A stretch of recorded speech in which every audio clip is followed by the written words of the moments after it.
Everybody, Mandy here. As you guys know, I'm doing my internship at hospice, ProMedica Hospice in Ohio. Been pretty busy lately. This morning we had a social work meeting where we discussed some things that had to deal with one of our clients' oxygen thing and being discharged and being readmitted, and we also discussed a case where we have an individual who has battled addiction most of his life and is feeling some form of entitlement, that things should be given to him and things like that. I've also been meeting with a new client of mine at one of the nursing homes, like I had spoke before about. She had lost her sister. Her sister was in hospice.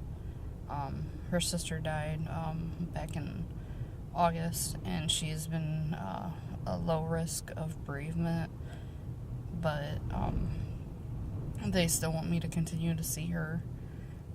She has some kind of learning delay. They assumed that it had been more developmental disabilities, but it is actually more of a learning delay. Makes a little bit of the conversation difficult sometimes, but I have previous experience with that. That's what I actually do at my current job. I provide services to the developmentally disabled. This week we are also working on finding some more resources to help some of the individuals in our parents group. We had a new member join. Her son at 22 committed suicide. He had everything going for him. He was a medical undergrad. He was actually studying to become a doctor. She has 2 other children. The one child is married and about to have another child, her daughter. She hasn't seen in 8 years and has 2 more grandchildren. It's more of a domestic violence issue on why she doesn't really see her daughter. Some other things that we did at parent group last night was discuss the heroin epidemic, because 2 of the parents there in the group lost their sons to heroin laced with fentanyl. So we're trying to look into some more resources to help them out, to help them kind of advocate against the heroin epidemic here in Ohio.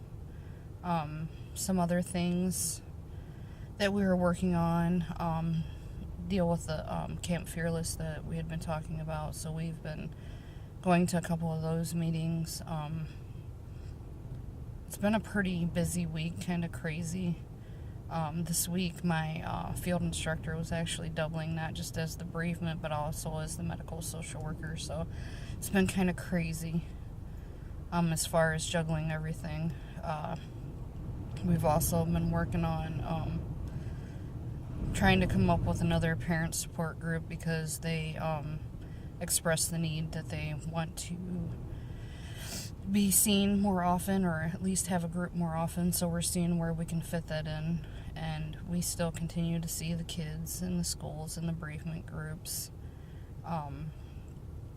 So it's been kind of crazy as far as my schedule goes, juggling work and my internship. But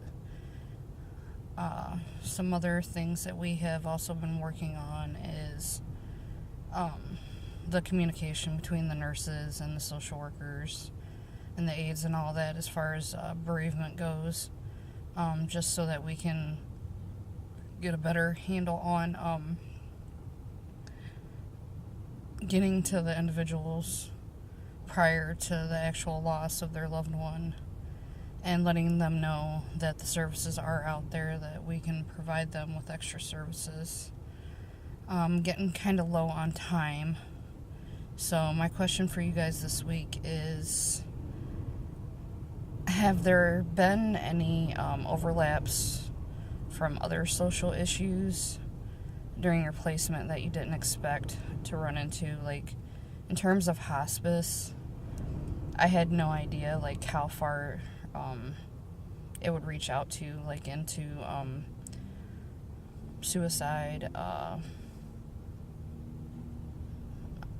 domestic violence, addiction. Like, it surprised me how it kind of overlaps with everything that deals with hospice, how we have to deal with those issues on top of those. So, again, my question for this week is, what other social issues have you faced during your placement? Thanks, everybody. Have a good week. Bye.